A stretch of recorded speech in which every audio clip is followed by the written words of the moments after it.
So South Africa's first digital census kicks off this week. In fact, Stats SA has declared its state of readiness to conduct this fourth national census since 1994. But for the first time, due to COVID-19, safety concerns are being raised, and people were, in fact, able to register their households online by Sunday. The rest of the population, we're told, will be counted by, listen to this, 165,000 field workers from the 3rd of next month until the end of the month itself. What else should you know? Let's bring in Statistician-General Risenga Maluleke, who joins us now via our video link. And sir, it's great to have you on the program. Thanks very much, as always, for making time.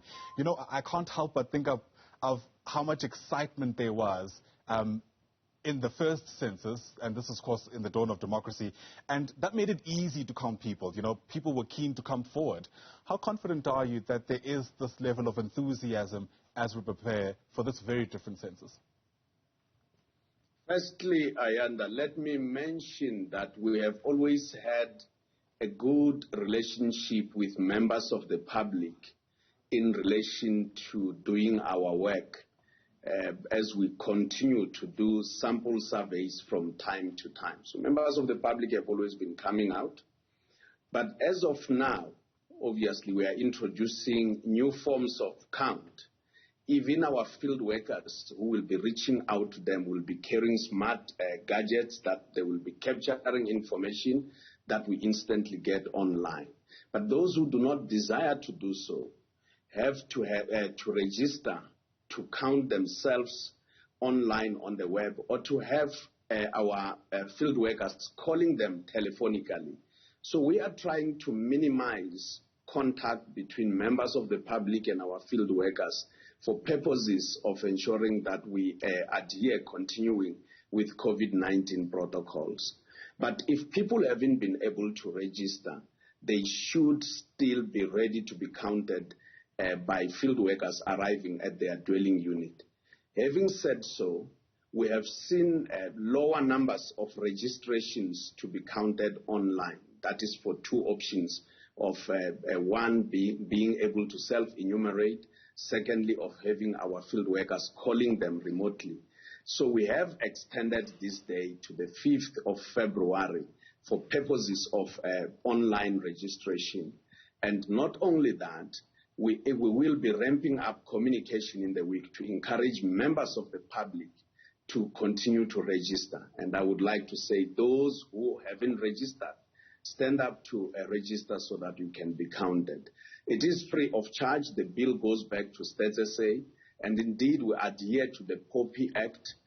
Ourselves and the information regulator have agreed that Stats SA indeed is compliant to the POPI Act. Yeah, so to be clear, that window to register so that you can be counted through digital mechanisms, that's still open until the 5th of February, which I think is on Sunday or Saturday, if my memory serves me well. Saturday, there you go. Yeah. So that means essentially once you've registered, it doesn't mean you're counted yet, right? It just means that that's the method that you want to use to be counted when that process finally kicks off, right? Certainly. And on the other hand, as of the eve of the 3rd, that is on the night of the 2nd and the eve of the 3rd of February, we will be kicking off with our field work, reaching out to the homeless as well as people in institutions. And indeed, those who have already registered can, from the 3rd, start populating their details, or our field workers will reach them telephonically. Yeah. Of course, the work of field workers is much easier in contexts where you can gain entry, for instance, into a certain community. I'm thinking of, you know, estates and high-rise wall areas, for lack of a better term. How are you navigating those spaces in a context where people don't take up this opportunity to register online?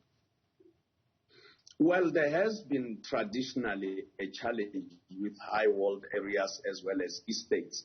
But what we are doing, we are working with institutions that are managing and associations that deal with estates in our country. And in that regard, we are working with estate managers to reach out to everyone. And for those that haven't received our messages through their associations, they can reach out on 0800 110 248 for purposes of ensuring that everyone is counted even within high-wealth areas and estates. But not only that, there are other difficult-to-reach areas like informal settlements. We want to reach out to everyone. And when I say everyone, I'm saying everyone who finds themselves within the borders of South Africa. Because when they are in the country, they use resources and other services. Absolutely. Now, one hopes that we'll never have to get to the stage, but, I can envision a situation where if people refuse to comply with, either the field workers or any other process. My understanding is that you could actually be fined or face jail time if you don't comply with this process. The Stats Act is clear that if you refuse to supply information to Stats SA, you can be jailed for up to 6 months or pay a fine that goes up to 10,000 rands. But we don't want to go there. Yeah. We don't even want to talk about the fines that may prevail, because our relationship with members of the public, even during our sample surveys and other activities of Stats SA, have never let us there. Members of the public have given us the best cooperation. And if everyone is answering questions in court or is jailed, who are we going to count? So we want people to be counted. That's a good point. I guess we never want to get there, right? But there is also this increased, call it, caution around people giving out their data. Especially with the introduction of the POPI Act now, people are a whole lot more conscious about the information they give out about themselves. What assurances are they from Stats SA about how protected this information will be in a context where, again, data has become this new commodity? Firstly, is we have done everything as we have always done in our sample survey methods, as well as in our regular surveys. We produce 250 products per annum. And we have never allowed any leaks on people's information or entities that we are collecting information from. And in this regard, we continue to adhere to that. But obviously, with the POPI Act in action now, we have been in discussions with the information regulator, and they are satisfied with our upholding of personal information. And in this regard, confidentiality is also enshrined in the Statistics Act. And one of the things we would want to assure members of the public is that their information, once it reaches out, it is not shared with anybody, even institutions or organs of the state. It cannot be shared with anybody. So we collect information from everywhere else, but information is for purposes of official statistics. Yeah. With that being said, are you able to give us perhaps even a snapshot of typically the type of questions that will be asked as the census is carried out? We are going to ask information about people's names, their date of birth. We are going to ask information about where they are residing. Is there water in the dwelling, water outside the dwelling? How far are they from a tap of water? What kind of a dwelling unit are they staying in?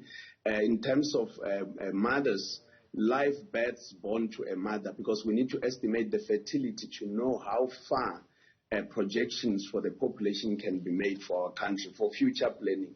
We need to talk about other issues that relate to their work. Do they work? Are there people in the households who work?